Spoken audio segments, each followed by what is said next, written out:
सब बोटा के नमस्कार। अहाँ सब हमर इस पावन महीना में प्रणाम स्वीकार करूं।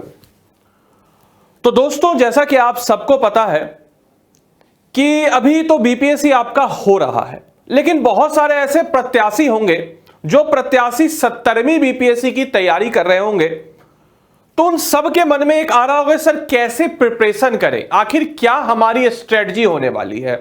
तो आज की ये वीडियो जो है आपके 70वीं बीपीएससी के प्रत्याशियों के लिए बहुत ज्यादा फायदेमंद रहने वाली है कि आखिर हमारा अप्रोच क्या होगा, आखिर हम किस तरीके से 70वीं बीपीएससी की तैयारी करें।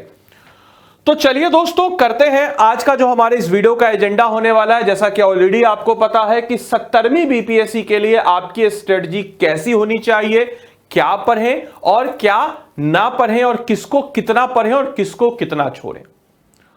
अमूमन जब भी हम लोग बात करते हैं बीपीएससी या स्टेट पीसीएस एग्जाम्स की, तो इन एग्जामों में ना मतलब just like a test match, एक टेस्ट मैच की तरह होता है। जो बैट्समैन हर बॉल पे रन मारना जरूरी नहीं है, कुछ ऐसे बॉल होते हैं जिसको हमें छोड़ना होता है। ठीक उसी प्रकार से ये बीपीएससी का एग्जाम आपको हर सब्जेक्ट, हर टॉपिक नहीं पढ़ना है। बहुत ही एक लेम सा एक मार्केट में फैला हुआ है कि everything under sun is your syllabus, but ऐसी बात कुछ नहीं है।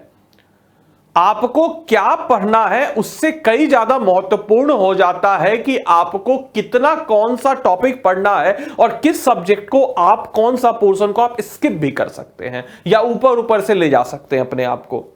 तो आज के इस वीडियो में आपको इस तमाम तरह की चीजें मिलने वाली है और आज का जो एजेंडा आपको होने वाला है, आज आपको पता चलेगा कि आखिर बीपीएससी क्या है, बीपीएससी परीक्षा का पैटर्न जो 70वीं के लिए मोस्ट प्रोबेबल है, बीपीएससी प्रारंभिक परीक्षा पाठ्यक्रम क्या होने वाला है, मुख्य परीक्षा पाठ्यक्रम क्या होने वाला है, महत्वपूर्ण पुस्तक सूची यानी कि इंपॉर्टेंट बुक्स, क्योंकि जब आप 70वीं बीपीएससी की तैयारी कर रहे हैं तो आपके दिमाग में, आपके जहन में रहना चाहिए कि आपकी महत्वपूर्ण पुस्तक सूची, हम किस किताबों को लेकर के आगे बढ़ें।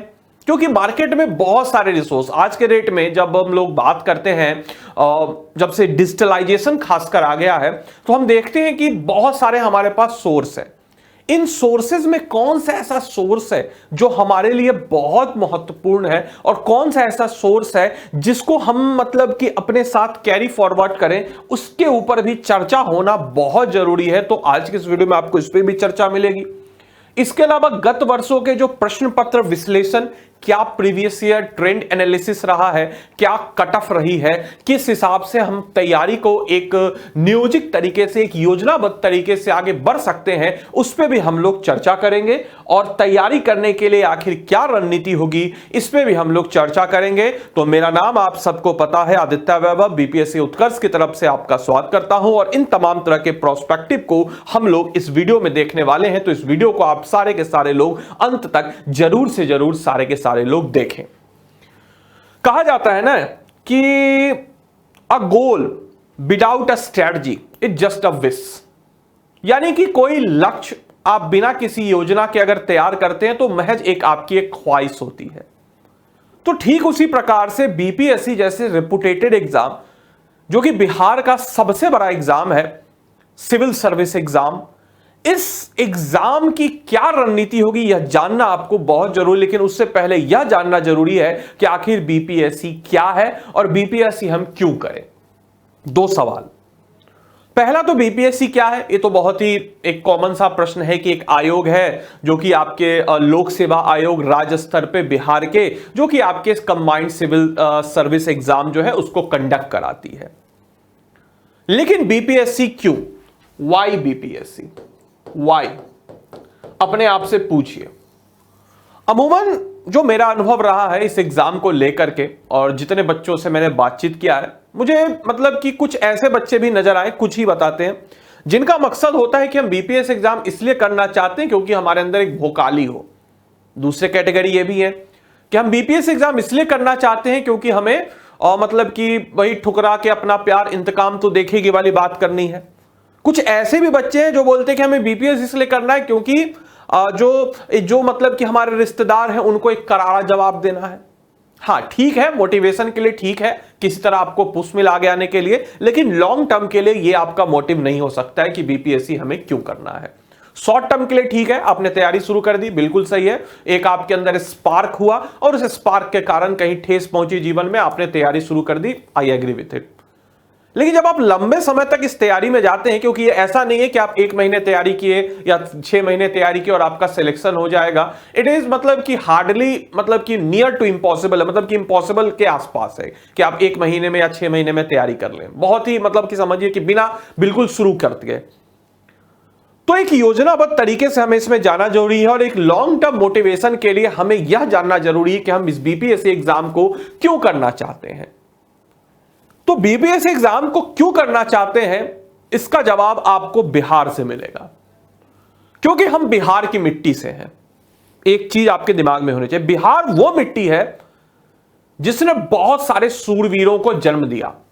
बिहार जहां से भारत बना, बिहार जहां से अखंड भारत का सपना देखा गया, वो बिहार से हम ताल्लुकात रखते हैं और इस बिहार की मिट्टी का कर्ज उतारने के लिए हमें बिहार लोक सेवा आयोग में जाकर के बिहार की सेवा करनी है, अपने क्षेत्र की सेवा करनी है। इसलिए हमें इस आयोग में इस एग्जाम को क्लियर करके एसडीएम, डीएसपी या जो भी आपके ड्रीम पोस्ट हो उस पोस्ट को हमें क्लियर करना है।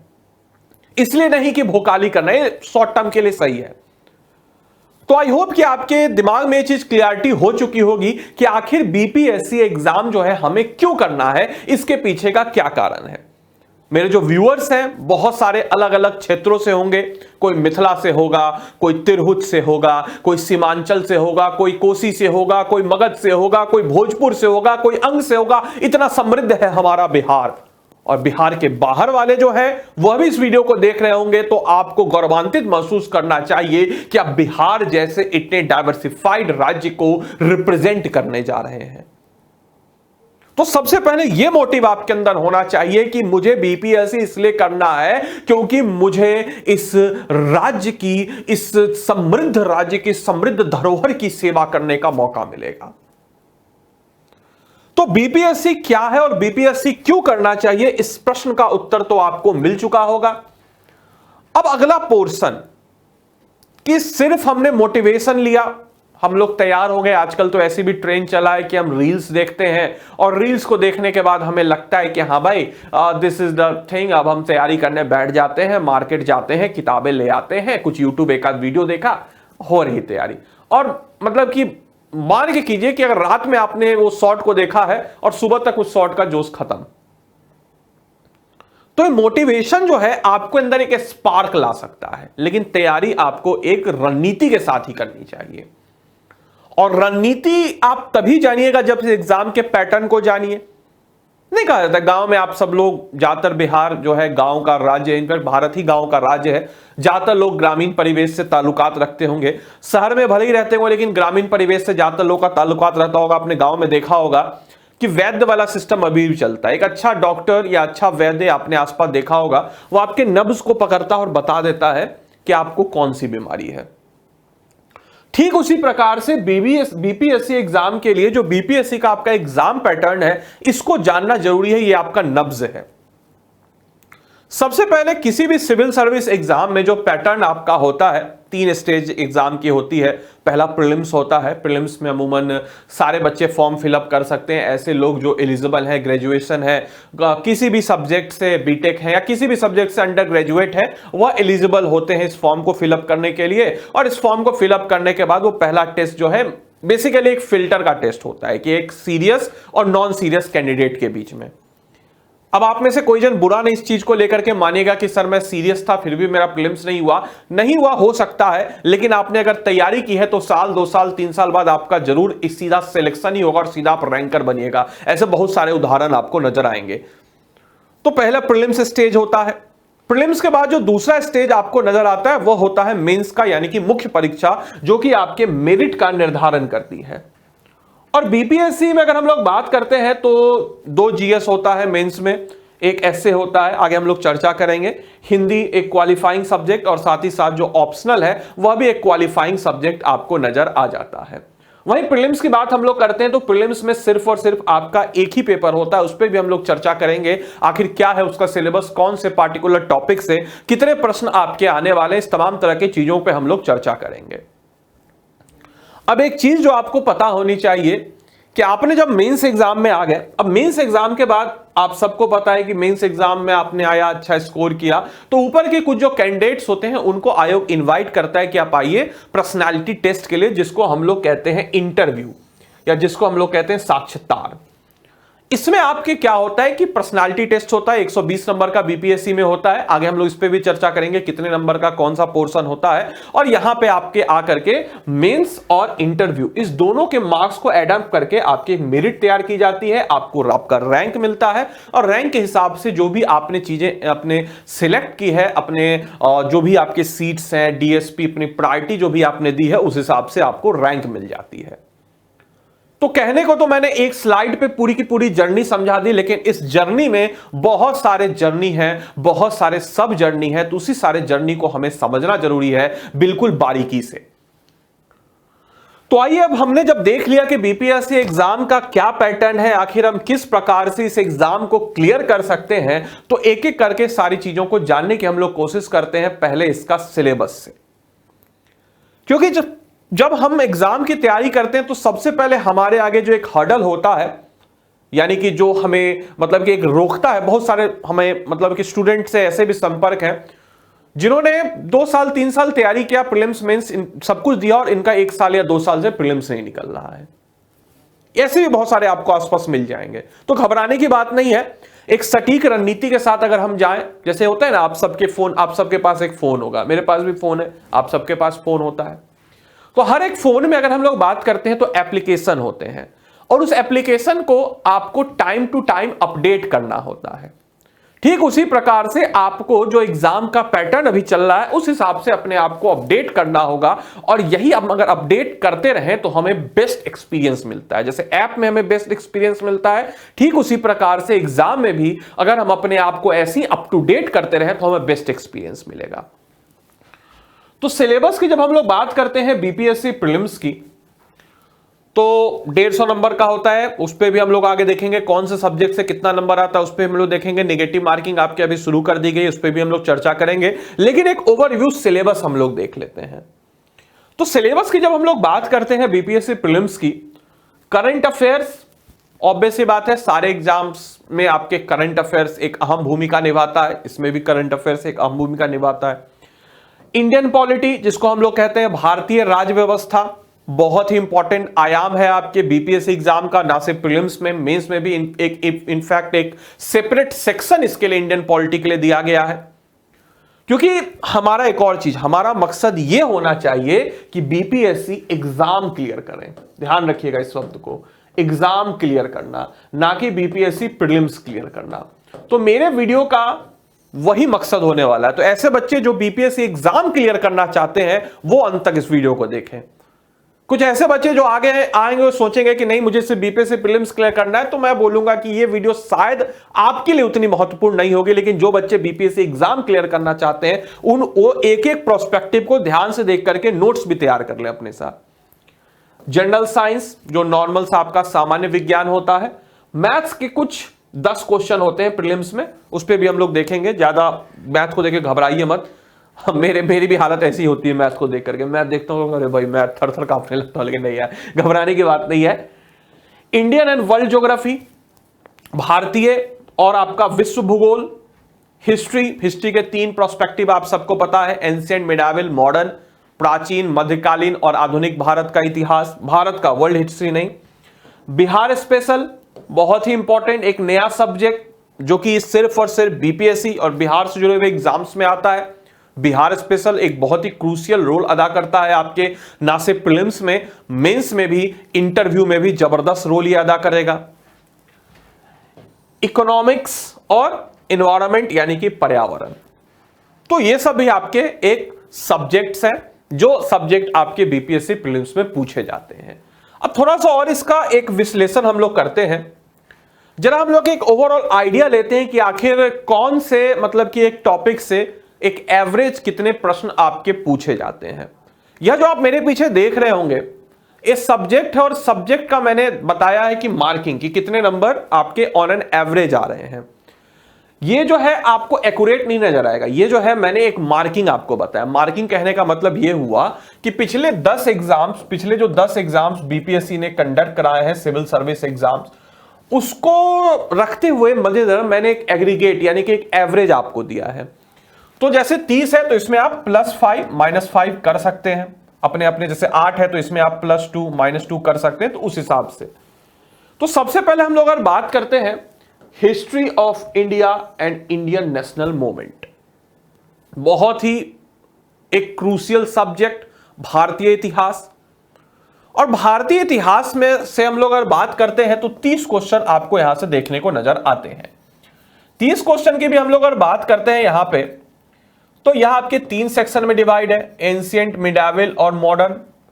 मॉडर्न वाला जो पोर्शन है ये सबसे ज्यादा क्रूशियल होता है और लगभग 50% क्वेश्चन इस 30 में से यानी कि लगभग 15 नंबर आपके मॉडर्न हिस्ट्री से ही आपको देखने को नजर आते हैं।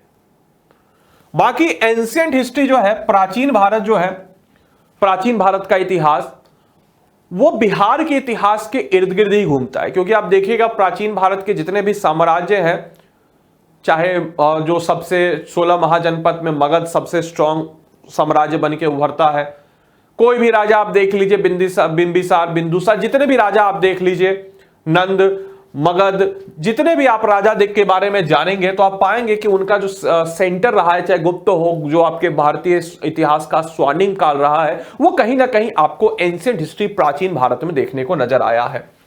तो प्राचीन भारत का भी पोर्शन आपके लिए इंपॉर्टेंट हो जाता है। तो 10 नंबर प्राचीन और मध्यकालीन भारत से थोड़े से कम नंबर आते हैं, क्योंकि मध्यकालीन भारत के समय में बिहार का उतना जबरदस्त योगदान नहीं था। मतलब कि कुछ एक अपवाद है, जैसे शेरशाह सूरी का वक्त जो होता है उसको छोड़ करके बाकी एज सच रोल बिहार का नजर नहीं आता है।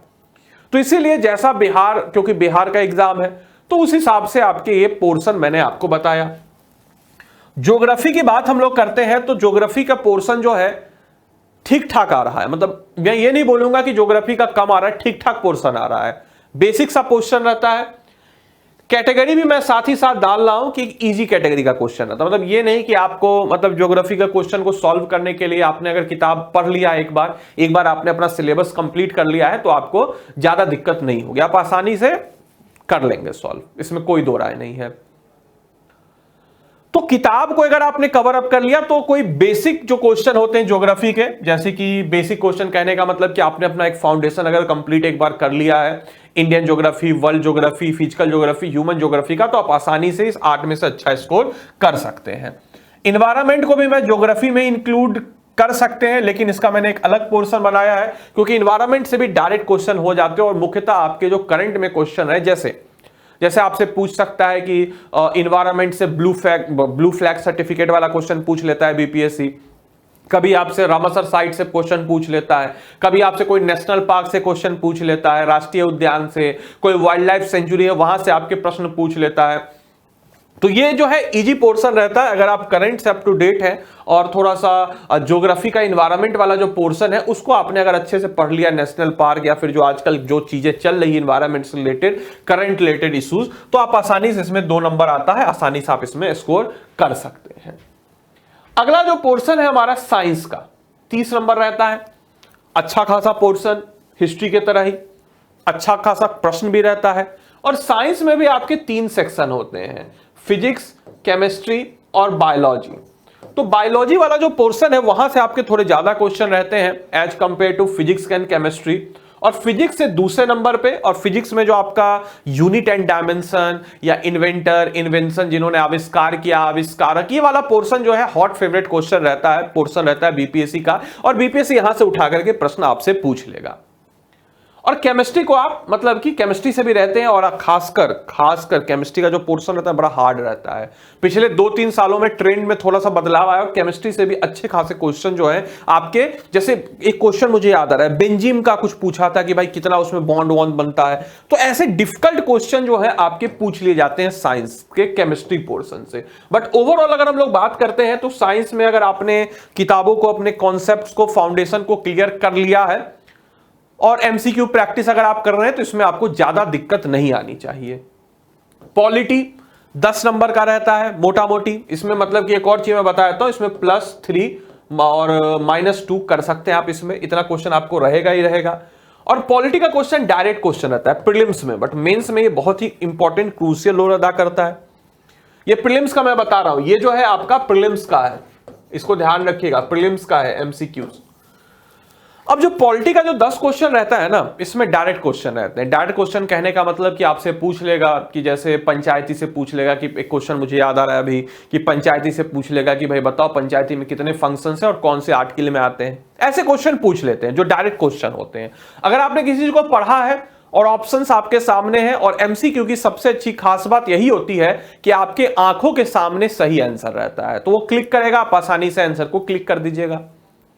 लेकिन एमसीक्यू की अच्छी बात तो मैंने बता दी, और यही इसकी सबसे खराब बात भी है कि आपकी आंखों के सामने एक सही आंसर रहता है, लेकिन एक सही आंसर रहता है और बाकी के 4 ऑप्शन जो होते हैं वह गलत होते हैं, क्योंकि बीपीएससी में 5 ऑप्शन रहता है, इसीलिए उस हिसाब से मैंने बताया है।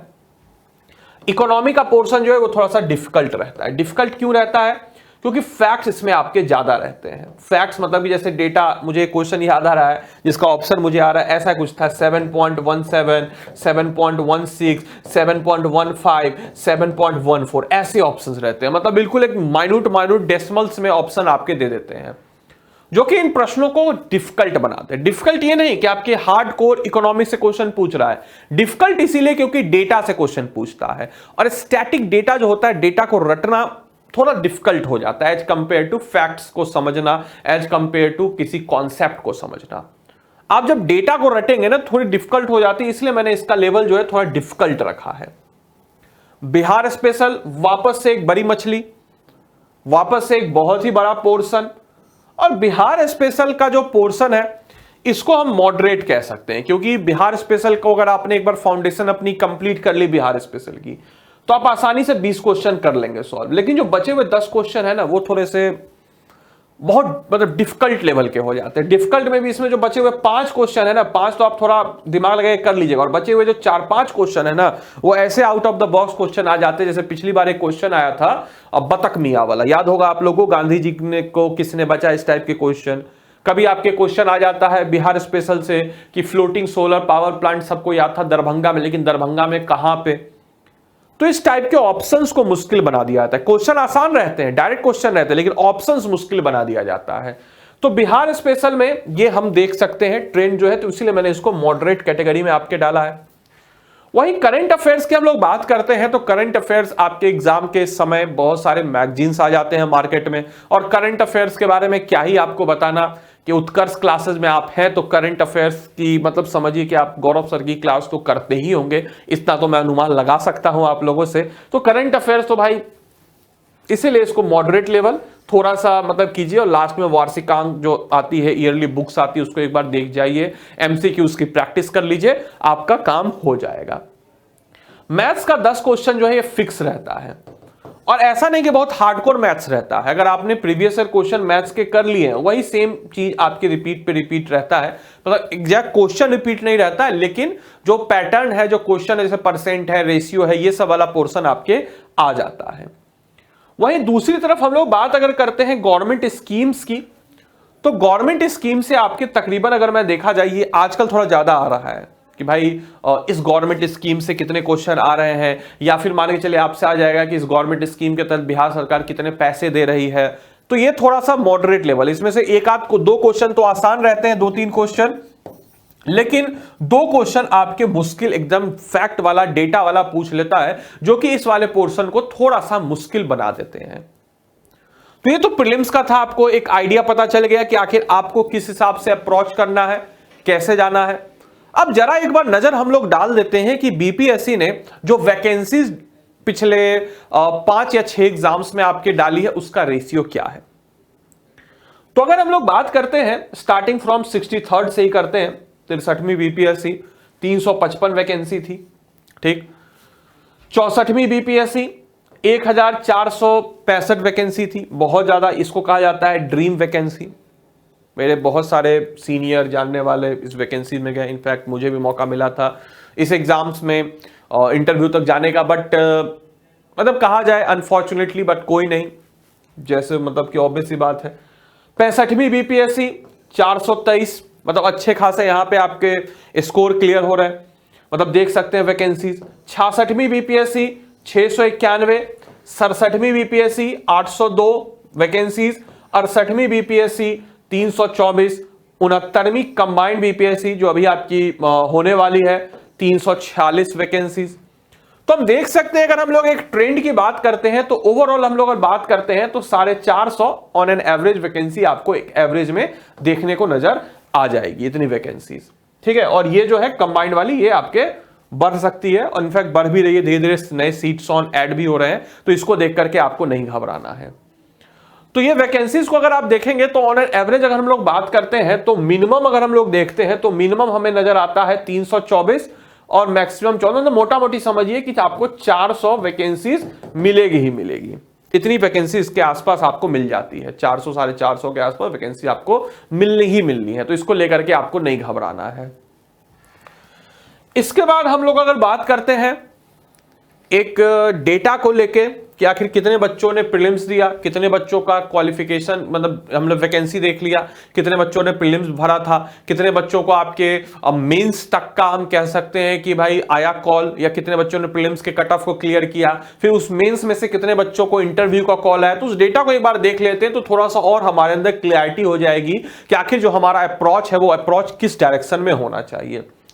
68वीं बीपीएससी की बात करते हैं तो यहां पे तकरीबन 5.5 लाख बच्चों ने प्रीलिम्स दिया था और 3,590 बच्चों ने मेंस दिया, और इंटरव्यू का अभी तक कॉल आया नहीं, आप सबको पता है।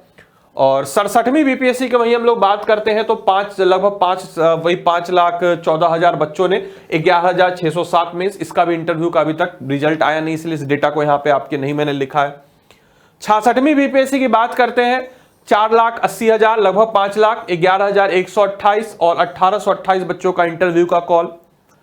और 65वीं बीपीएससी वही 5 लाख के आसपास बच्चे, 1,909 मेंस और 1,142 इंटरव्यू का कॉल। और 64वीं बीपीएससी की बात करते हैं तो यहां पे सबसे ज्यादा सीट थी, इसलिए आपके 3,671 बच्चों का इंटरव्यू का कॉल आया। तो मोटा मोटी ऐसा है कि अगर आप पढ़ाई कर रहे हैं, रेगुलरली मेहनत करो। एक चीज मैं आपको बताता हूं कि ऐसा नहीं है कि जिन बच्चों का सिलेक्शन यहां पे हुआ होगा वो पहली बार यहां दिए होंगे, कुछ होते हैं, लेकिन बहुत सारे बच्चों ने तैयारी यहीं से शुरू की होगी। 64वीं नहीं हुआ, 65वीं नहीं हुआ, 66वीं में हुआ, या 64वीं में जिनका हुआ उनका पहले से तैयारी कर रहे होंगे। मेजोरिटी स्टूडेंट ऐसे ही होते हैं, एक आध एक्सेप्शन होते हैं, बट मेजोरली जो स्टूडेंट होते हैं किसी का ये सुन के नहीं करना है कि मैंने सिर्फ 2 महीने पढ़ के कर लिया, या फिर मैं दिन भर पढ़ता था। मतलब कि कई लोग तो ऐसे भी मिलेंगे जो बोलेंगे कि भाई एक बार सिलेक्शन हो जाने के बाद कि भाई मैं तो 24 घंटे के बजाय 24 घंटे का दिन रात होता था, मैं तो 24 घंटे में 30 घंटे पढ़ लेता था। Genuinely that was just a joke, but ऐसे टाइप के आपको चीजें नजर आएंगी आपके आसपास के समाज में, तो उसको लेकर के दिग्भ्रमित नहीं होना है आप लोग को। बिल्कुल कांस्टेंट एफर्ट के साथ चीजों को करते हुए चलना है। और रउआ बोटा सब जितना भी हो, सबको भी पता है कि भैया बिहार की माटी से रखते हैं ताल्लुकात। तो भाई जब तक हम लोग तोड़ेंगे नहीं तब तक छोड़ेंगे नहीं। बिहार की माटी हमें ये सिखाती है, ठीक है। तो आइए अब थोड़े से और प्रोस्पेक्टिव को जानते हैं। मैंने ऑलरेडी आपको बताया कि प्रीवियस ईयर जो एनालिसिस है उसके बाद मैंने यहां पे आपके सामने इस पे हम लोगों ने ऑलरेडी चर्चा कर लिया है, और 150 क्वेश्चन टोटल होते हैं, यह इस पे भी हम लोगों ने चर्चा कर लिया है। और इस 150 क्वेश्चन में पिछली बार से यानी कि आपके 68वीं बीपीएससी से निगेटिव मार्किंग भी ऐड ऑन कर दी गई थी, ठीक है। और इस निगेटिव मार्किंग को कई लोग क्रिटिसाइज भी करते हैं, लेकिन मोर और लेस सही है। बोलेगा क्यों सही है? इससे क्या हो रहा है, पहले एक चीज को समझिए आप लोग। अगर क्वेश्चन लेवल हाई है, मान के चलिए कि क्वेश्चन का जो लेवल है वो आपके हाई है, तो कई सारे बच्चे बोलेंगे सर ये बहुत गलत हुआ। लेकिन जो पढ़ने वाला बच्चा है ना, जो पढ़ने वाला बच्चा है वो चाहेगा कि क्वेश्चन का लेवल हाई हो। क्वेश्चन का लेवल अगर हाई होगा तभी तो आपने जो एक्स्ट्रा पढ़ाई की है वो आपका काम होगा। क्वेश्चन का लेवल इजी होगा तब तो सब बच्चा कर देगा। तो क्वेश्चन का लेवल थोड़ा सा पीसीएस लेवल का, ऐसा भी हाई नहीं कि बहुत एकदम अफलातून हो गया, लेकिन इतना जरूर होना चाहिए कि वह पीसीएस लेवल का होना चाहिए, ठीक है। आपके मतलब कि जो सिविल सर्विस लेवल का आपके होना चाहिए, ठीक है, पीसीएस लेवल का आपके होना चाहिए। अब एक कट ऑफ एनालिसिस हम लोग कर लेते हैं कि जैसा कि आपको पता है कि पिछली बार जो है आपके ऐड हुआ था निगेटिव मार्किंग, तो आप देख सकते हैं। जनरल की कैटेगरी का है, मैं आपको सिर्फ समझाता हूं, बाकी कैटेगरी सबका मैंने यहां लिख रखा है। आप देखिए अनरिजर्व में आप देखिए कि मेल का जो कट ऑफ है 91 था 68वीं में, just because of negative marking. तो कट ऑफ कम होना ना अच्छी बात होती है। आप देखिए यूपीएससी एग्जाम को अगर आप फॉलो करते हैं तो आप पाएंगे कि वहां पे कट ऑफ कभी भी ज्यादा नहीं होता है। कट ऑफ कम होना मतलब क्वेश्चन का लेवल स्टैंडर्ड है, और क्वेश्चन का लेवल स्टैंडर्ड होगा तो आयोग आखिर चाहता क्या है कि हमारे बिहार को वैसे लोग नेतृत्व प्रदान करें जो लोग अपनी पढ़ाई में एक जबरदस्त तरीके से, एक नया उनके सोच का, उनके वैचारिक सोच थोड़ी अलग हो। तो इसी के कारण आप देखिएगा कि यहां पे नेगेटिव मार्किंग सिर्फ ऐड करने से कट ऑफ जो पिछले बार 113 था वो सीधा घट करके हो गया 91, सिर्फ और सिर्फ नेगेटिव मार्किंग के कारण। और फीमेल का कट ऑफ जो 109 था वो घट करके सीधा हो गया 84। बाकी आप देख सकते हैं कि कैसे कट ऑफ बढ़ा है 97 से 108, फिर 113, और जब नेगेटिव मार्किंग ऐड हो जाती है तो सब कुछ घट करके आपके हो जाता है 91, जो इस बात का प्रतीक है कि नेगेटिव मार्किंग कहीं ना कहीं सक्सेसफुल रहा। आप किसी भी कैटेगरी में देख लीजिए, आप पाएंगे इस तरीके की चीजें।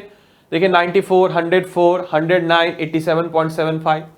आप देख सकते हैं किसी भी कैटेगरी में आप पाएंगे कि कट ऑफ जो है पिछली बार काफी कम रहा, और कम रहने का कारण भी मैंने आपको बता दिया कि कम रहने का कारण यह है कि नेगेटिव मार्किंग ऐड ऑन हो गई। तो घबराना नहीं नेगेटिव मार्किंग से, अपने कॉन्सेप्ट्स के ऊपर भरोसा रखना है, और कैसे क्या करना है। अब आपके कॉन्सेप्ट्स कहां से आएंगे उस पर भी हम लोग चर्चा करेंगे, रणनीति के ऊपर। अब एक डेटा थोड़ा सा अलार्मिंग डेटा है, डराने वाला डेटा है, लेकिन डरना नहीं, ठीक है, डरना नहीं है आप लोगों को, क्योंकि आदित्य सर आपके साथ हमेशा है और हमेशा आगे रहेंगे। इस प्लेटफॉर्म से आदित्य सर का वादा है। देखिए लाइफ में ना बहुत सारी चीजें, अपॉर्चुनिटी आती हैं, लेकिन ना मतलब दो प्रकार की चीजें होती है, जैसे मेरे लाइफ में भी होती है, सबके लाइफ में होती है, कि या तो आप किसी के फेवरेट टीचर बन जाइए, ठीक है, या तो आप रिचेस्ट टीचर बन जाइए। मैंने इस फेवरेट टीचर को बनना चुना। मुझे नहीं बनना है सबसे अमीर टीचर, मुझे बनना है आप सबका फेवरेट टीचर, बीपीएससी का, बिहार स्पेशल का फेवरेट टीचर। तो घबराना नहीं है, लेकिन हां जो खतरे आने वाले हैं उस खतरे को से आप सबको रूबरू कराना भी मेरा मकसद होना चाहिए।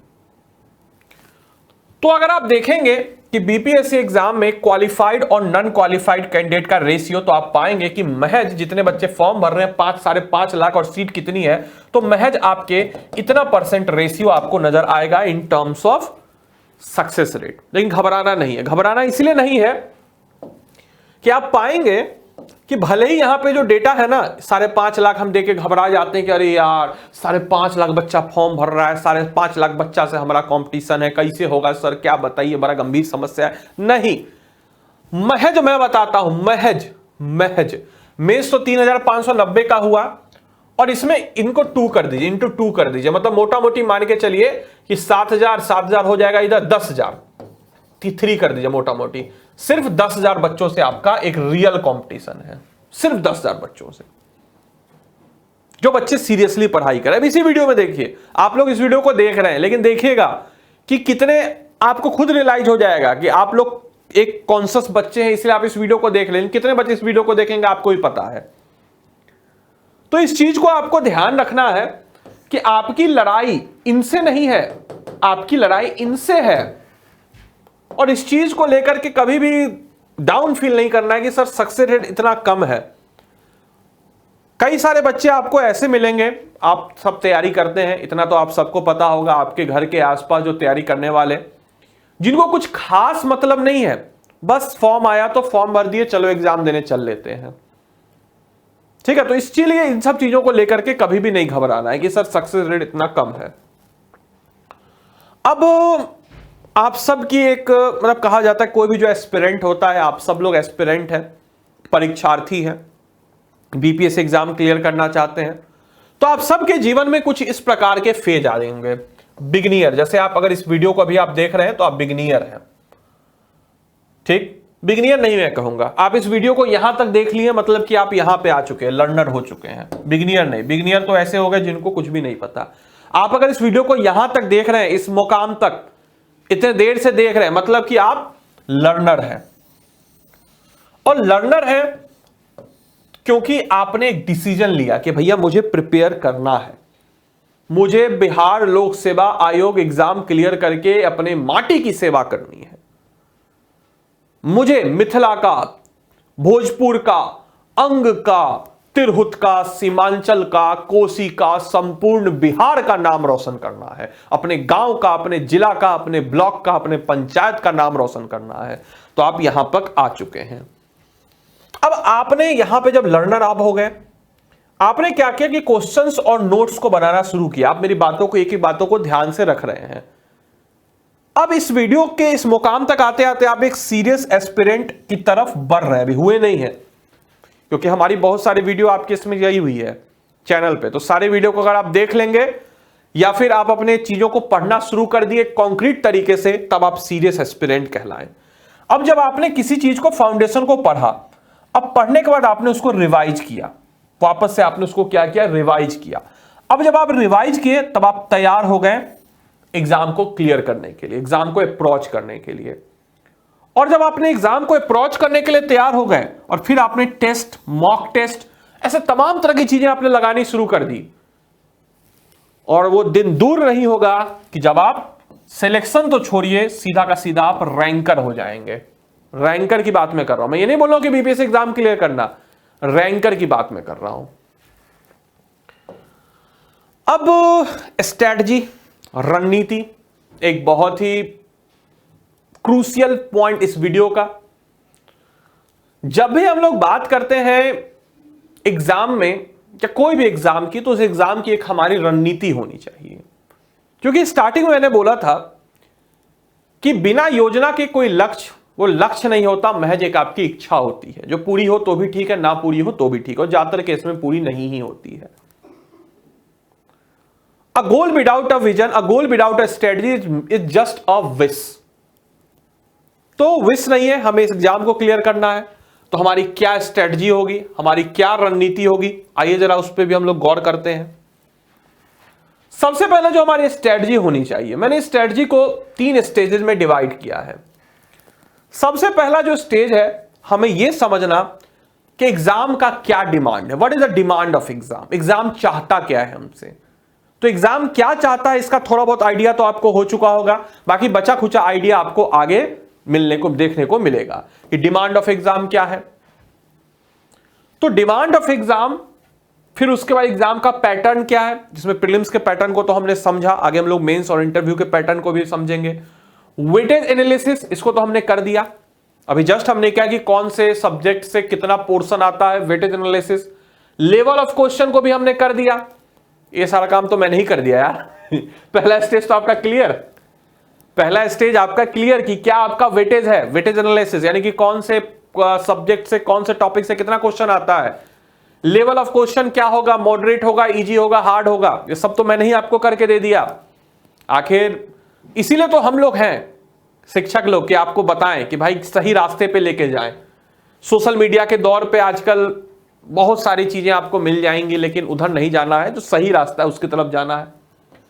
Second stage, concept clarity. अब जब आपको इतनी सारी चीजें हो चुकी है, तो आपके अंदर एक कॉन्सेप्ट क्लियरिटी की भी भावना होनी चाहिए कि आखिर जो हम कॉन्सेप्ट है, उस कॉन्सेप्ट को हम क्लियर कैसे करें, क्या हमारा अप्रोच होगा, किस तरीके से हम उसको पढ़ें, वो सब भी आगे हम आपको बताएंगे कैसे आप अपने कॉन्सेप्ट को क्लियर कर सकते हैं। क्विजेस, प्रीवियस ईयर क्वेश्चन, ये सब लगाना बहुत जरूरी है। जो नए आपके क्वेश्चन आ रहे हैं, मॉक्स आ रहे हैं, जो प्रीवियस ईयर आपका क्वेश्चन है, इन सब को आपको क्लियर करते हुए आगे बढ़ना होता है। और इन सब को जब आप क्लियर करते हुए आगे बढ़ते हैं, तभी जाकर के आप कहीं ना कहीं एक सीरियस एस्पिरेंट के स्टेज में आ जाते हैं। और थर्ड स्टेज होता है रिवीजन, मतलब रिवीजन आपको करते रहना है। ऐसा नहीं कि एक बार आपने इसको कर दिया, एक बार इसको आपने कर दिया, बस दैट्स इट, नहीं, रिवीजन आपको करते रहना होता है। मॉक टेस्ट आपको लगाते रहना होता है। कभी देखियो, सचिन तेंदुलकर, बहुत ही बड़ा नाम, आप लोगों में से शायद नहीं देखा होगा, बहुत लोगों ने उनको उतने अच्छे से करीबी से खेलते हुए, जब मैं क्रिकेट देखता था, हालांकि अभी भी देखता हूं। अभी का एग्जांपल लेते हैं, विराट कोहली या रोहित शर्मा, बहुत अच्छे खिलाड़ी हैं, लेकिन कभी आपने देखा इन लोगों की प्रैक्टिस नहीं करते हैं, हमेशा प्रैक्टिस करते हैं। तो वही चीज है कि आप कितना भी पढ़ ले, लेकिन आपको जब तक आपके अंदर ये एटीट्यूड नहीं आना चाहिए कि मुझे वापस से रिवीजन करना है, मुझे वापस से अपने मॉक टेस्ट को देते रहना है, तब तक थोड़ा सा मुश्किल हो जाएगा। वही सारी चीजें जो मैंने बोला हिंदी में यहां पे लिखी हुई है, पीडीएफ आपको उत्कर्ष के ऐप से मिल जाएगी, तो उत्कर्ष का ऐप डाउनलोड करना बिल्कुल भी ना भूलें। हमने अभी देखा दोस्तों कि प्रीलिम्स का क्या है सिलेबस। अब जब प्रीलिम्स क्लियर हमारा हो जाता है उसके बाद हमारे सामने आता है मेंस, जिसको कहते हैं हम लोग मुख्य परीक्षा। और ये जो मेंस है, ये जो मुख्य परीक्षा है, यही डिटरमाइन करता है हमारी रैंकिंग को, यही डिटरमाइन करता है हमारे सिलेक्शन को, क्योंकि बहुत ही महत्वपूर्ण है। सबसे पहले जो मेंस परीक्षा है, मैंने कि मुख्य परीक्षा जो है आपके 900 नंबर की होती है, मेरिट 900 नंबर की होती है। अब 900 नंबर कैसे डिवाइडेड है मैं आपको समझाता हूं। सबसे पहले इसमें होता है आपके जनरल स्टडीज 1, जीएस 1। जीएस 1 की दोस्तों जब हम लोग बात करते हैं तो जीएस 1 आपके 300 नंबर का होता है, और जीएस 2 भी साथ ही साथ हम लोग कर लेते हैं, यह भी आपके 300 नंबर का होता है। जीएस 1 और जीएस 2 की जब हम लोग बात करते हैं तो इस तीनों में आपके 3 सेक्शन में डिवाइडेड है पार्टिकुलरली, ठीक है। सेक्शन 1, सेक्शन 2 और सेक्शन 3। सेक्शन 1 की जब हम लोग बात करते हैं दोस्तों, तो सेक्शन 1 का पहला जो पोर्शन है जीएस 1 का, art and culture and Indian history. Indian में भी आपके मॉडर्न हिस्ट्री, मॉडर्न हिस्ट्री में भी आपके कुछ सिलेक्टेड टॉपिक्स, उस पर मैं एक अलग से वीडियो बनाऊंगा कि क्या क्या सिलेक्टेड टॉपिक्स है। लेकिन modern history, art and culture का कुछ 4 टॉपिक है, आप सबको पता होगा या नहीं पता होगा तो समझ लीजिए, इसलिए बोलते हैं प्रीवियस ईयर क्वेश्चन देखना जरूरी होता है। Mithila painting, Maurya art and culture, पाला आर्ट एंड कल्चर, पटना कलम, बस ये 4 टॉपिक। इसी 4 टॉपिक्स में से आपके अल्टरनेट ईयर करते हुए एक क्वेश्चन पूछता है। 3 क्वेश्चन आपको यहां से करने होते हैं। सेक्शन 2 आपका हो जाता है करंट अफेयर्स, जीएस 1 का करंट अफेयर्स से भी आपको 3 क्वेश्चन करने होते हैं। और सेक्शन 3 आपका हो जाता है स्टैटिक का। स्टैटिक को देखिए घबराना नहीं है, वही जो आपके पाई चार्ट हो गया, डेटा एनालिसिस करके उसका कुछ पोर्शन बनाना। अगर आप प्रीवियस ईयर क्वेश्चन को करिएगा तो एग्जाम के समय में आपका ये कवर अप हो जाता है। मतलब 1-1.5 महीना का वक्त होता है आपको, और प्रीलिम्स और मेंस के बाद आपको 1-1.5 महीना प्रीवियस ईयर क्वेश्चन करना होता है इसका, और आपका कवर अप हो जाता है। इससे आपके रहते हैं 2 क्वेश्चन। अब आते हैं हम लोग जीएस 2 की। जीएस 2 का जो सेक्शन 1 है ये बहुत ही शानदार है, पॉलिटी, इसीलिए बोला जाता है पॉलिटी को प्रीलिम्स के प्रोस्पेक्टिव से मत पढ़िए। आपका एक बहुत ही बड़ा पोर्शन है पॉलिटी, 3 क्वेश्चन यहां से आपके कवर अप होते हैं। वही सेक्शन 2 की हम लोग बात करते हैं तो ये आपका आता है इकोनॉमिक्स, ज्योग्राफी। अब इकोनॉमिक्स ज्योग्राफी मतलब ये मत समझिएगा कि इकोनॉमिक्स का हार्डकोर इकोनॉमिक्स या ज्योग्राफी का hardcore geography. Economics plus geography यानी कि ऐसा पोर्शन जहां इकोनॉमी ज्योग्राफी का संगम है, जैसे एग्रीकल्चर हो गया, जैसे इंफ्रास्ट्रक्चर हो गया, जैसे ट्रांसपोर्टेशन हो गया, जैसे ये सब जो आपके टॉपिक्स हैं जहां पे दोनों का संगम है, उस टॉपिक से आपके क्वेश्चन रहेंगे, और यहां से भी आपके 3 क्वेश्चन करने होते हैं। वही सेक्शन 3 की हम लोग बात करते हैं तो ये आपका होता है science and technology. Science and technology की जब हम लोग बात करते हैं तो इस साइंस से थोड़ा अलग है। कैसे अलग है समझाने की कोशिश करता हूं आप लोग को, समझिएगा। जैसे कि कोरोना क्या है, आपके सामने ऑप्शन हुआ कि भाई एल्गी है, बैक्टीरिया है, वायरस है, फंगस है, तो आप बोलेगा सर कोरोना वायरस है। ये हो गया साइंस का क्वेश्चन। अब साइंस एंड टेक्नोलॉजी में कैसे क्वेश्चन रहेगा इसी टॉपिक से, कि जो जेनेटिक मॉडिफिकेशन है वो कैसे हेल्प किया कोरोना के खिलाफ वैक्सीन बनाने में। ये हो गया साइंस एंड टेक्नोलॉजी का पोर्शन। तो बस यही फर्क है साइंस और टेक्नोलॉजी का। साइंस एंड टेक्नोलॉजी आपके एक एप्लाइड साइंस है, यानी कि एक ऐसी साइंस जो कि आपके एक प्रैक्टिकल साइंस है कि उसका कैसे इस्तेमाल किया जाए, और साइंस जो है वो आपका फैक्ट है। तो साइंस और टेक्नोलॉजी का संगम ये आपका मेंस का 2 क्वेश्चन आपके यहां से। तो इस तरीके से हम 300 नंबर यहां से कवर अप कर सकते हैं। 300 नंबर जो बचा हुआ है ये आपका एस्से का पोर्शन होता है, और एस्से के पोर्शन में आपके पिछली बार जो क्वेश्चन आप सब लोगों ने देखा होगा, खासकर आपके फिलोसफिकल टच, इसमें दर्शन शास्त्र का टच काफी ज्यादा दिया गया है। तो ऐसे के लिए भी हम लोग कुछ अच्छा से अच्छा कंटेंट आपको देंगे, चिंता मत कीजिए। कुछ रीजनल जो मुहावरे हैं, कहावत है, मूस मोटे हंतल लोढ़ा हो, ये सब क्वेश्चन आपके आ रखा है। मूस मोटे इसका मतलब क्या है, मैथिली, भोजपुरी, मगही, ये सब जो रीजनल कहावत हैं, जो फकरे हैं, जो वहां पे गांव में किए जाते हैं, वहां से आपके क्वेश्चन आ रहा है, जो कि इस बात का प्रतीक है कि ऐसे बच्चे जो बिहार को अच्छे से नहीं जान रहे हैं उनके लिए मुश्किल हो जाएगा, क्योंकि 300 नंबर का ये आपका पोर्शन है। अब ये 900 नंबर है जहां से आपका मेरिट बनेगा। अब बोलेगा सर आपने ऑप्शनल की बात ही नहीं की, आपने हिंदी की बात ही नहीं की। तो दोस्त ऑप्शनल जो है ना, पिछली बार से ऑप्शनल को हटा दिया गया है और ऑप्शनल जो है क्वालिफाइंग कर दिया गया। पहले ऑप्शनल होता था 300 नंबर का, अब इसको क्वालिफाइंग कर दिया गया, क्योंकि यह भी कुछ हद तक सही ही है। क्यों सही है?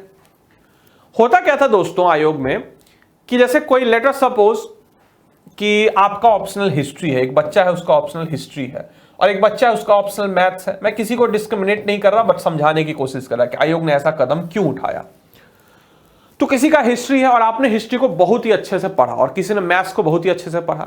अब जो मैथ्स वाला बालक है, तो मैथ्स तो आपके फैक्ट्स है, उसको आपने किया, सॉल्व किया, क्वेश्चन से ही आपको फुल मार्क्स मिलेगा। तो मैथ्स में आप 300 में से 250 प्लस आसानी से ला सकते हैं और हिस्ट्री को आपने बहुत ही अच्छे से पढ़ा, बट फिर भी आप हिस्ट्री में 300 में से मतलब 250 तो इमेजिन भी नहीं कर सकते हैं। बहुत मेहनत करेंगे तो 200 बहुत हुआ, बहुत एक्स्ट्राऑर्डिनरी आपने लिखा। तो ये जो 50 नंबर का गैप है ना, समझिए कि सिलेक्शन और नॉन सिलेक्टेड कैंडिडेट में बहुत बड़ा फासला, या सिलेक्शन हो भी गया तो रैंक में बहुत बड़ा फासला बन जाता है और ऐसे बच्चे जो ह्यूमैनिटीज पॉइंट ऑफ व्यू से है उनके साथ एक अन्याय हो जाता है। तो इसी को एक करने के लिए क्वालिफाइंग जो है इसको आपके क्या कर दिया गया, स्क्रैप कर दिया गया और इसकी जगह इसको ऑप्शनल को क्वालिफाइंग कर दिया गया और ऑप्शनल का जो मेरिट था उसको स्क्रैप कर दिया गया।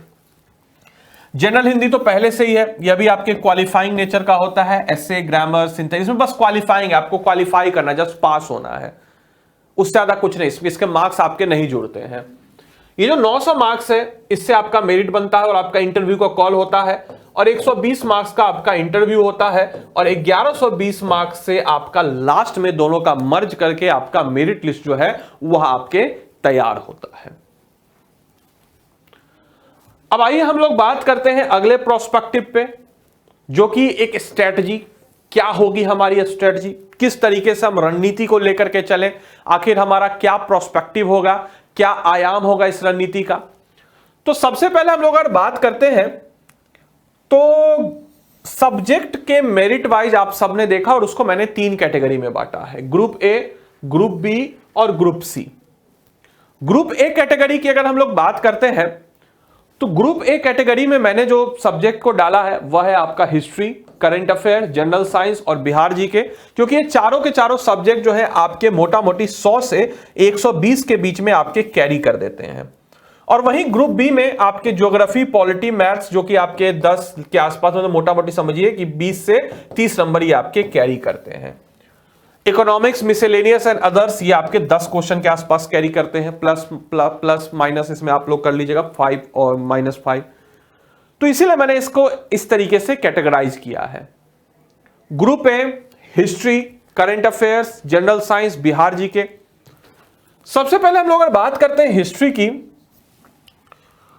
तो एक तो हमारे चैनल पे बहुत सारे कंटेंट आपको नजर आने वाले वक्त में, 1 शॉट वीडियो जिसमें सारी की सारी चीजें कवर अप होगी। एक बार इस सारे के सारे वीडियो का आप सब लोग देखिएगा और उस देखने के बाद आपको खुद एनालाइज हो जाएगा कि आखिर आपको क्या करना है। फिर कुछ स्टैंडर्ड बुक्स, मॉडर्न वाला जो पोर्शन है आपका, इस मॉडर्न वाले पोर्शन में आपको थोड़ा अच्छे से ध्यान देना होगा, क्योंकि मॉडर्न वाला पोर्शन एक ऐसा पोर्शन है जो कि आपके मेंस में भी काम आने वाला है। मॉडर्न पोर्शन में आप कुछ अच्छी किताबें, बिपिन चंद्र, स्पेक्ट्रम जैसी किताबों को कवर अप कर सकते हैं। एंशिएंट मिडाविल के लिए आप एनसीईआरटी की तरफ से भी जा सकते हैं और एनसीईआरटी को कवर अप करने के बाद कुछ किताबें जो एमसीक्यूज आपको प्रदान करती हैं, घटना चक्र टाइप की किताबों को आप कवर अप कर सकते हैं। तो आपका प्रीलिम्स मेंस दोनों पॉइंट ऑफ व्यू से आपकी तैयारी अच्छे से हो जाएगी। करंट अफेयर्स डायनेमिक है, मतलब डायनेमिक कहने का मतलब कि बदलते रहता है। जैसे हिस्ट्री है स्टैटिक है, कभी नहीं बदलता है, लेकिन करंट अफेयर्स डायनेमिक है। Regular current affairs Kumar Gaurav sir की करती है, आप सबको रोज करनी है और उसको अभी से करिए। कुमार गौरव सर बहुत ही अच्छे तरीके से पढ़ाते हैं, इनफैक्ट इंडिया के वन ऑफ द रेपुटेटेड और सबसे ज्यादा बच्चों को पढ़ाने वाले करंट अफेयर्स के टीचर हैं, तो उनको आप करंट अफेयर्स वहां फॉलो अप कर सकते हैं। जनरल साइंस, बाकी एक और चीज, इस करंट अफेयर्स के अलावा जो बीपीएससी यानी कि बिहार सेंट्रिक करंट अफेयर्स है, उसके लिए हम सब लोग आप सबके लिए वन शॉट वीडियोस भी डाल रहे हैं। नवप्रीत मैम जो है वो आप सबके लिए वीडियोस डालती हैं, वन शॉट वीडियो आप चैनल पे जाकर के वहां से देख सकते हैं। जनरल साइंस का पोर्शन जो है, इसमें आपको कोई भी स्टैंडर्ड बुक्स, घटना चक्र वगैरह लेकर के आप वहां से अच्छे तरीके से उसको कर सकते हैं, और उसको करने के बाद एमसीक्यू प्रैक्टिस कर सकते हैं। और जनरल साइंस का भी हम वन शॉट वीडियोस आपको इस चैनल पे प्रोवाइड करेंगे। बिहार जीके, ये तो मेरा ही सब्जेक्ट है, आप चाहे तो बिहार जीके के लिए मेरे वन शॉट वीडियो जो हैं ऑलरेडी इस चैनल पे हैं, इसको देख सकते हैं। आने वाले वक्त में कुछ अच्छे स्टैंडर्ड एमसीक्यूज भी आप सबके लिए लेके आने वाले हैं, उन सब को आप देख सकते हैं। उन सब को देखने के बाद आप कोई भी एक किताब को बिहार स्पेशल की फॉलो अप कर सकते हैं। बाकी मैं तो हूं ही आप सबके लिए बिहार स्पेशल पढ़ाने के लिए, तो क्या ही बताना इसके लिए। ग्रुप बी सब्जेक्ट जो कैटेगरी है, ज्योग्राफी के लिए वही सेम चीज, ज्योग्राफी के लिए भी आपको वन शॉट वीडियो, तो तमाम तरह की चीजें आपको मिलने वाली है। और साथ ही साथ इसके लिए भी आप एमसीक्यू घटना चक्र पर रिलाई कर सकते हैं। पॉलिटी के लिए वेद सर क्या जबरदस्त कंटेंट देते हैं, इसी चैनल पर आप सबको वन शॉट वीडियोस वेद सर की मिल रखी है। मैथ रीजनिंग के लिए भी वन शॉट वीडियोस हम आपको प्रोवाइड करेंगे, और इन सब के साथ आपको प्रीवियस ईयर क्वेश्चन लगाते हुए चलना है, ध्यान रखिएगा सारे के सारे लोगों को। ग्रुप सी इकोनॉमिक्स, इसका भी वन शॉट वीडियो आप सबको पता है, प्रतीक सर जबरदस्त तरीके से एक ही वन शॉट वीडियो में पूरे के पूरे इकोनॉमिक्स को, इंडियन इकोनॉमिक्स को कवर अप करा रखे हैं, आप देख सकते हैं। मिसलेनियस के लिए टॉपिक आपको आने वाले वक्त में मिलने वाला है, और अदर्स के लिए पोर्शन जो है, अदर मिसलेनियस का पोर्शन है, इसके लिए एक अलग मिसलेनियस टॉपिक जो है हम आपको जल्द से जल्द प्रोवाइड करा देंगे, तो उसके लिए चिंता करने की जरूरत नहीं है। अब एक प्रश्न आप सबके मन में आ रहा होगा कि आखिर सर जब हम लोग 70वीं बीपीएससी के लिए तैयारी कर रहे हैं, तो आखिर हमारा जो बुक का पैटर्न होगा, या बुक हम लोग कौन कौन सी बुक को आगे लेकर के चले, आखिर क्या हमारा स्टैंडर्ड बुक, क्या हमारी मानक पुस्तकें होनी चाहिए। तो सबसे पहले मैं अपनी बात बताता हूं, मैं ये नहीं सोच के नहीं बोलूंगा, मैं जब तैयारी कर रहा था ना, क्योंकि मैं आप लोगों के साथ बहुत ईमानदार रहना चाहता हूं, शुरुआती मैं करता हूं कि हाँ सब बोटा के प्रणाम। तो हाँ सब बोटा के प्रणाम करने का मतलब कि मैं आपको प्रणाम इसलिए करता हूं कि आप सब लोगों ने मुझे बहुत प्यार दिया है, और मैं कभी आप लोगों के साथ धोखा नहीं करूंगा, हमेशा आपके साथ रहूंगा। इसलिए नहीं कि हाँ प्रणाम कर रहे हैं आप लोग, ऑब्वियसली मेरे छात्र स्टूडेंट हैं, लेकिन फिर भी आप सबके सामने नतमस्तक प्रणाम करता हूं, मतलब कि आप लोग की रेस्पेक्ट जो आप लोग कहें ना, वो बहुत बड़ा है। तो मैंने जो किताब अपनी तैयारी के दौरान कवर अप किया, या मेरे साथ के जो साथी लोग जो किया कवर अप किए, सीनियर लोग जो काफी सिलेक्टेड है, तो मैं स्टैंडर्ड बुक्स आपको बताता हूं। एनसीईआरटी बुक्स को कवर अप करना शुरू कीजिए, लॉन्ग टर्म की आप तैयारी कर रहे हैं तो बिल्कुल कवर अप करना शुरू कीजिए। सारी नहीं, 6, 7, 8, 9, 10 का थोड़ा बहुत जो सिलेबस जब आप प्रीवियस से देखेंगे आपको खुद रियलाइज हो जाएगा क्या आपको पढ़ना है। योजना कुरुक्षेत्र को पढ़िए इसलिए क्योंकि आप लॉन्ग टर्म की तैयारी कर रहे हैं ना, तो इसलिए आप पढ़िए क्योंकि यहां से आपको मिल जाता है फ्लो चार्ट, पाई चार्ट, कुछ अच्छे से डेटा मिल जाता है। उस डेटा का इस्तेमाल डायरेक्टली आप अपने मेंस आंसर राइटिंग में कर सकते हैं, इसीलिए योजना कुरुक्षेत्र मैगजीन जरूर पढ़िए। हिस्ट्री के लिए मैं आपको बोलूंगा कि भाई बिपिन चंद्र स्पेक्ट्रम जो किताबें हैं, इन 2 किताबों को आप पढ़िए, इन दोनों में से एक कोई अच्छी किताबें हैं, पढ़िए, मजा आएगा, हिस्ट्री जानना जरूरी है। एंशिएंट के लिए, मिडाविल के लिए एनसीईआरटी पे आप रिलाई कर सकते हैं, 11th क्लास की, उसको कवर अप कीजिए। एनसीईआरटी इन केस अगर आपको पढ़ने में थोड़ा अच्छा नहीं लगता है, नहीं उतना समझ में आ रहा है, क्योंकि एनसीईआरटी आ जाएगा समझ में, मैं कहता हूं आ जाएगा समझ में, अभी पीडीएफ वगैरह डाउनलोड करके एक बार देखिए, अच्छे से आपको समझ में आ जाएगा। नहीं आएगा तो हम है ना।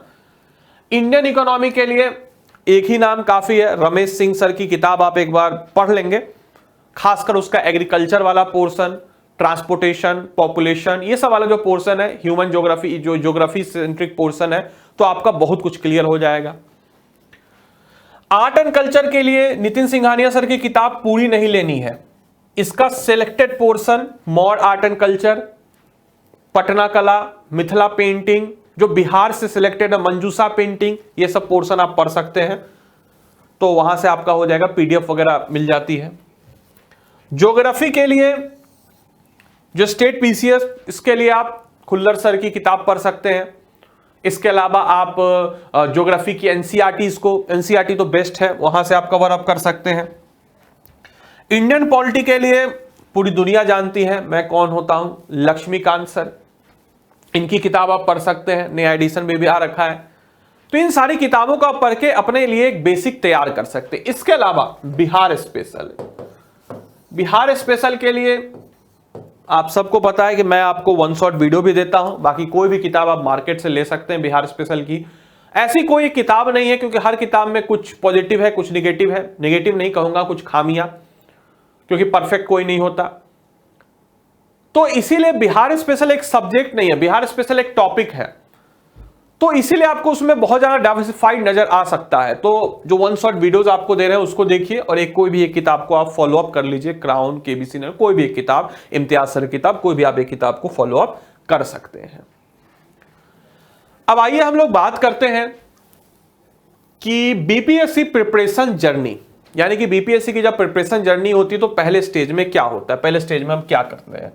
Understanding the exam pattern and mode of exam. सबसे पहले हमें यह जानना चाहिए कि हमारा एग्जाम का क्या पैटर्न है और मोड ऑफ एग्जाम क्या है, कौन सा एग्जाम कैसा, जैसे प्रीलिम्स है, ऑब्जेक्टिव है, मेंस है, लिखित है, रिटन है, इंटरव्यू है, आपका पर्सनालिटी टेस्ट है, ये आपको पता हो गया। नो योर सिलेबस भी आई होप कि आपको पता हो गया, सारी चीजें हमने भी डिस्कस की। स्टैंडर्ड बुक्स की कैटेगरी भी मैंने आपको बता दी कि स्टैंडर्ड बुक्स आपके होने चाहिए। तो पहला स्टेज तो आपका क्लियर है, पहला चरण आपका क्लियर। दूसरा स्टेज, कॉन्सेप्ट्स आर इंपॉर्टेंट। अपने कॉन्सेप्ट्स को महत्व दीजिए, अपने कॉन्सेप्ट्स को अच्छे से क्लियर कीजिए। ये नहीं कि भैया सिर्फ रट गए, कोई चीज नहीं समझ में रट गए, नहीं, उसको 2-3 बार समझिए, यूट्यूब पे देखिए, बहुत सारा रिसोर्स है, उसको देखिए, समझने की कोशिश कीजिए। जब तक कॉन्सेप्ट क्लियर ना हो तब तक दिक्कत है। कॉन्सेप्ट्स पे क्लियरिटी के लिए ध्यान दीजिए। Practice makes a man perfect, यानी कि अपने आप को बहुत सारा प्रैक्टिस कीजिए। कोई लोग बोलेंगे सर व्हाट अबाउट वुमेन, तो प्रैक्टिस मेक्स अ मैन को काटिए, यहां लिखिए पर्सन परफेक्ट। बिहार वो धरती है जहां नारियों का भी सम्मान होता है, तो practice makes a man perfect नहीं, practice makes a person perfect. अब क्या करना है इसमें, स्टैंडर्ड बुक्स, उत्कर्ष के नोट्स आपको ऐप्स पे मिल जाते हैं। हमारी क्लासेस को देखिए यूट्यूब पे और ऐप पे जाकर के देखिए, क्लासेस के नोट्स आपको मिल जाएंगे आप सबके लिए। मतलब कि अच्छे अच्छे नोट्स वगैरह हमने अवेलेबल करा रखे हैं। हैंड रिटेन नोट्स भी हम लोग अवेलेबल कराने का प्लान कर रहे हैं और करेंगे आपको जल्द से जल्द, अभी तो चैनल बनकर ही खड़ा हुआ है। प्रीवियस ईयर क्वेश्चन पेपर, और एक और चीज, वीडियो बढ़िया लग रही हो तो चैनल को सब्सक्राइब करके क्लास को शेयर करना मत भूलिएगा। यह दायित्व तो है, यह चैनल मेरा नहीं, आप सबका चैनल है, आप सबकी आवाज है।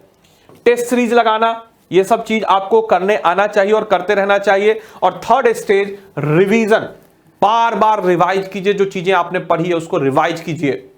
मॉक टेस्ट ये लगाना बहुत जरूरी है, बहुत जरूरी है mock test.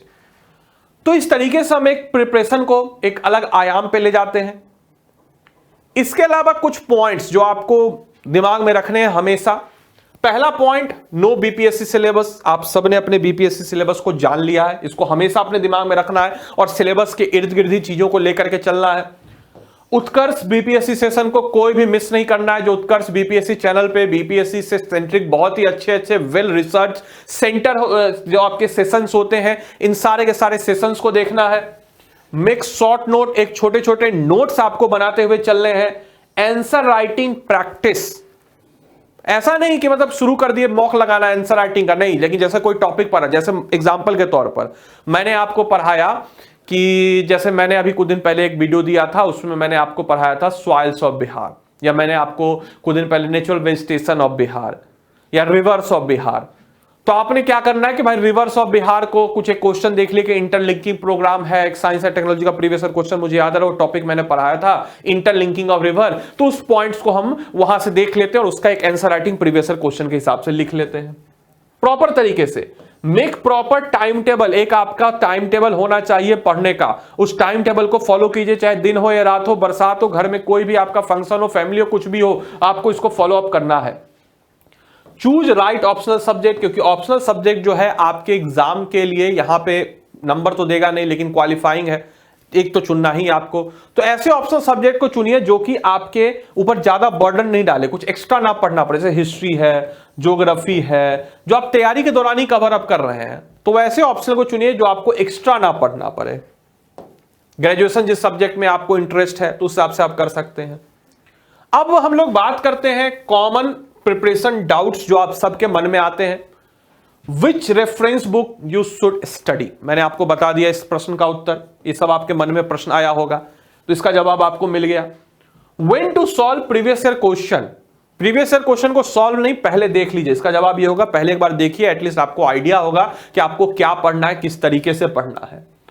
From where to practice, Utkarsh BPSC हमेशा आपके साथ है। What is the right time to give test series, देखिए टेस्ट सीरीज पहले आप एक बार कंप्लीट कीजिए अपने सिलेबस को, फाउंडेशन को प्रीवियस ईयर क्वेश्चन के साथ अच्छे से, उसके बाद टेस्ट सीरीज देना शुरू कीजिए। How many hours you should study, ये बहुत ही गंभीर सवाल।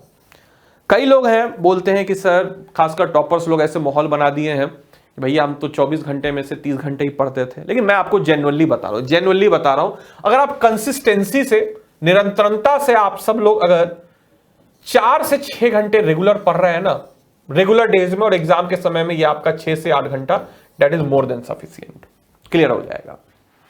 रेगुलर डेज 4 से 6, एग्जाम के समय में 6 से 8, एग्जाम के 1-2 महीने पहले से, तो आपका क्लियर होना है, एग्जाम बिल्कुल क्लियर होना है। हाउ टू प्रिपेयर नोट्स, अब एक गंभीर सवाल आता है कि सर नोट्स को हम अपने कैसे बनाएं। रीड बुक्स, जैसे फॉर एग्जांपल मैंने आपको एक वीडियो दिया था, पिछला वीडियो था मेरा आपके सॉइल्स इन बिहार, तो सॉइल्स इन बिहार का एग्जांपल लेते हैं। पहले किताबों को पढ़िए, कोई बिहार स्पेशल किताब आपने पढ़ा, मेक बुलेट पॉइंट, उसमें एक बुलेट पॉइंट बनाइए। नोट्स एक ऐसे होने चाहिए, नोट्स मतलब हम समझ लेते हैं पोथी कि भैया मोटा मोटा पोथी बना लिए, उसको एग्जाम के समय आप रिवाइज नहीं कर सकते। नोट्स मतलब हो गया शॉर्ट नोट, एक बुलेट पॉइंट बनाइए कि आपने से सॉइल पढ़ा तो एलुवियल सॉइल है, जलोढ़ मिट्टी है, उसके 2 प्रकार, उसका बना दीजिए चार्ट, कहां कहां मिलते हैं, बाल सुंदरी सॉइल उसी का सॉइल है, इस प्रकार से आपने कर लिया।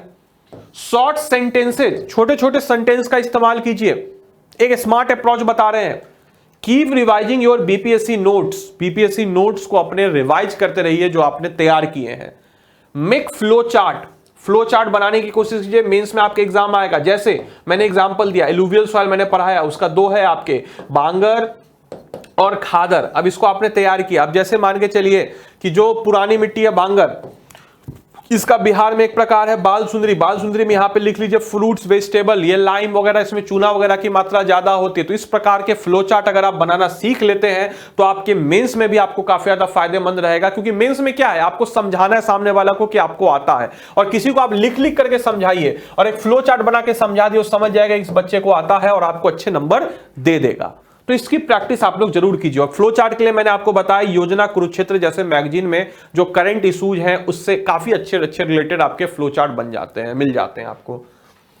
Sequence of preparing a subject, पहले किसी भी सब्जेक्ट, किसी भी पार्टिकुलर सब्जेक्ट को कैसे करना है। क्लास नोटबुक जो आपको हमने प्रोवाइड कराते हैं आपको क्लासेज में, किस तरीके से हम आपको क्लासेज में प्रोवाइड कराते हैं, आप देखते हैं हमारे वीडियो जो 1 शॉट वीडियोस हैं, उसके नोट्स एक बनाइए। उसके बाद पहले उस वीडियो को देख लीजिए, उसके बाद उसके एक नोट्स बनाइए, प्रीवियस ईयर क्वेश्चन को फिर देखिए, और प्रीवियस ईयर क्वेश्चन में देखिए कि यहां से इतना क्वेश्चन आया था, इस साल आया था, उसको अपने नोट्स में नोट डाउन कीजिए और रिपीट फॉर नेक्स्ट सब्जेक्ट। और यही चीज आपके हर सब्जेक्ट के साथ आपको करते हुए चलना है। मेकिंग गोल पॉसिबल, कैसे, सबसे पहले गोल बनाइए।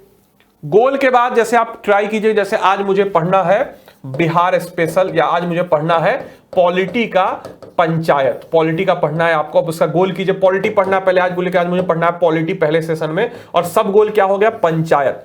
अब पंचायत का इवैल्यूएशन क्या कीजिए, तो पंचायत पढ़ने के बाद प्रीवियस ईयर क्वेश्चन कीजिए। प्रीवियस ईयर क्वेश्चन करने के बाद देखिए कि आप कहां गलतियां कर रहे हैं, कौन से पोर्शन में गलतियां कर रहे हैं, उस पोर्शन को कवर अप कीजिए। और इस तरीके से आप गोल, सब गोल और इवैल्यूएशन ऑफ सेफ्टी मार्जिन के पोर्शन से आप अच्छे तरीके से अपने एग्जाम की तैयारी कर सकते हैं। और कुछ बातों को आपको हमेशा ध्यान रखना है कि शिक्षा की जड़ें कड़वी होती है लेकिन फल बहुत मीठा होता है, और सफल और असफलता अपनी क्षमताओं में कुछ ज्यादा भिन्न नहीं होती। हम बहुत सारे लोग को देखते हैं, हम सबको देखते हैं कि असफल इंसान, जैसे मैं आपको बताता हूं, मैं एग्जाम नहीं क्लियर कर पाया, मैं अपनी बात बोलता हूं, मैं एग्जाम क्लियर नहीं कर पाया बीपीएससी, असफल हूं बीपीएससी के क्षेत्र में। और मेरा एक बड़ा भाई, एक कजन है, उसने एग्जाम को क्लियर कर लिया, वो सफल है बीपीएससी में, 64वीं बीपीएससी में आरओ है, रेवेन्यू ऑफिसर है। तो मेरे और उसकी क्षमताओं में ज्यादा भिन्न नहीं था, बस उसने सही समय पे कुछ सही चीजें क्लिक कर गई उसके साथ, मेरे साथ नहीं की क्लिक। तो इसको आप सबको ध्यान देना। मैं अपना ही एग्जांपल लेता हूं, किसी दूसरे का क्यों। सफल और असफल लोग अपनी क्षमताओं में बहुत भिन्न नहीं होते हैं। आप उनसे मिलेगा और मुझसे आप क्लास ले रहे हैं तो आपको मेरे और उसकी क्षमताओं में भिन्नता नजर नहीं आएगी। मैं भी आपको पढ़ा रहा हूं, नॉलेजेबल बंदा हूं, तभी आपको पढ़ा रहा हूं। लेकिन कुछ अप्रोच में कुछ भिन्नता नजर आई, जो उसने जिसका उस समय में उसका क्लिक हुआ, मेरा नहीं हुआ। तो मैं यही चाहता हूं कि आपके साथ ये चीजें ना हो जो मेरे साथ हुई। तो इस चीज को हमेशा ध्यान रखना है कि अपने अप्रोच को क्लैरिटी होनी चाहिए। महत्वपूर्ण बात यह नहीं है, और एक और चीज ध्यान रखिएगा, सफल इंसान जितना आपको नहीं सिखा सकता उससे ज्यादा असफल इंसान मेरे जैसा आपको सिखा सकता है। क्योंकि जो गलतियां मैंने की वो गलतियां आप मत कीजिए, इसलिए अप्रोच ये वीडियोस आपको बना के दे रहा हूं। महत्वपूर्ण बात यह नहीं कि हर बच्चे को पढ़ाया जाना चाहिए, बल्कि हर बच्चे को सीखने की इच्छा होनी चाहिए। और जैसा कि मैंने ऑलरेडी आपको बताया कि सफल और असफलता के बीच में ज्यादा फर्क नहीं होता, सिर्फ अप्रोच का होता है। मैं असफल हूं, एग्जाम मैंने क्लियर नहीं कर पाया, इसका मतलब यह नहीं कि मैं नॉलेजेबल नहीं हूं। नॉलेजेबल नहीं होता तो आज आपको नहीं पढ़ा रहा होता, उत्कल जैसे रेपुटेड इंस्टीट्यूट में नहीं होता। सिर्फ और सिर्फ इस चीज का आप सबको ख्याल रखना है कि जो चीजें मेरे साथ हुई वो चीजें मैं आपके साथ नहीं होने दूंगा, यह मेरा वादा है। हर एक व्यूअर का, हर एक व्यूअर जो इसको देख रहा है उसके लिए मेरा दिल से एक वादा है। अब स्टार्टिंग योर बीपीएससी जर्नी, अब इसमें कुछ चीजें जो आपको और पता होनी चाहिए। Understand nature of BPSC exam, जो आपको करना है, पहले बीपीएससी एग्जाम के नेचर को अंडरस्टैंड कीजिए। Concepts, syllabus, previous year question, practice revision, सब चीज को रिवाइज करना, शॉर्ट नोट्स बनाना, मॉक टेस्ट और एक संयोजित तरीके से आगे बढ़ना, ये सारी चीजें आपको करनी है। क्या नहीं करनी है इसके ऊपर भी ध्यान देते हैं, क्योंकि वही चीज है, क्या करनी है वो तो सब बताएंगे, क्या नहीं करनी है वो सिर्फ असफल इंसान मेरे जैसा आपको बताएगा। Don't look for multiple source, जो मैंने अपनी लाइफ में गलती की, बहुत सारे मल्टीपल सोर्स को देखने लगे। हिस्ट्री है तो एसके पांडे सर को पढ़ लिया, स्पेक्ट्रम पढ़ लिया, बिपिन चंद्र पढ़ लिया, आर.एस. शर्मा को पढ़ लिया, फिर उसके बाद बहुत सारी किताबें पढ़ ली। हुआ क्या? नॉलेज तो आ गया लेकिन सिलेक्शन नहीं हुआ। ठीक है, don't over study single subject. मैंने गलती की इसमें, बिहार स्पेशल का 4-5 किताब पढ़ गया, बिहार स्पेशल हिस्ट्री अच्छा हो गया, बाकी सब्जेक्ट नहीं हो पाया। Don't cram, instead get the fundamentals. किसी भी चीज को जो बेसिक है, मूलभूत चीज है, उसको पढ़िए, ऊपर से मत जाइए। ठीक है, इस चीज को ध्यान रखिए। जो और लोग गलती, ये दोनों तो मेरी गलती है, बाकी कुछ और लोग भी ये सब गलती करते हैं। Don't ignore the minor subject. कोई भी माइनर सब्जेक्ट जैसे इकोनॉमिक्स है, जिससे कम पोर्शन आता है, जैसे मान के चलिए कि जहां से कम मिसलेनियस है, इसको इग्नोर मत कीजिए। एक एक नंबर इंपॉर्टेंट हो जाता है, एक एक कॉन्सेप्ट इंपॉर्टेंट हो जाता है। Don't copy other strategy. आपने जो इस वीडियो को देख करके अपने अंदर एक समीकरण तैयार किया होगा, इसी को फॉलो अप कीजिए। कहीं और इधर उधर मत भागिए, कहीं और किसी ने किया तो उसको कॉपी मत कीजिए। ये चीजें मैंने आपके सामने रखी, आप अपनी एक स्ट्रेटजी बनाइए, इनको समीकरण करके, इसके इर्द गिर्द घूम करके, और अपनी चीजों को अच्छे तरीके से आप कर सकते हैं और बुनियादी चीजों को आप प्राप्त करिए, और इस तरीके से आप इस एग्जाम को काफी अच्छे तरीके से क्लियर कर सकते हैं। तो उम्मीद करेंगे कि ये वीडियो आपको अच्छा लगा हो, आपने इस वीडियो को एंजॉय किया हो, आपको बहुत सारी चीजें जानने, समझने, बूझने को मिली हो। ये सेशन आपको अच्छा लगा हो तो दोस्तों के साथ जरूर साझा करेंगे, as a tribute, as a हमारे प्यार के रूप में, और इस चैनल को जरूर एक बार सब्सक्राइब कर दीजिए। और सारे के सारे लोगों को वापस से नमस्कार मेरी तरफ से। Thank you and thanks for watching this session. Thank you.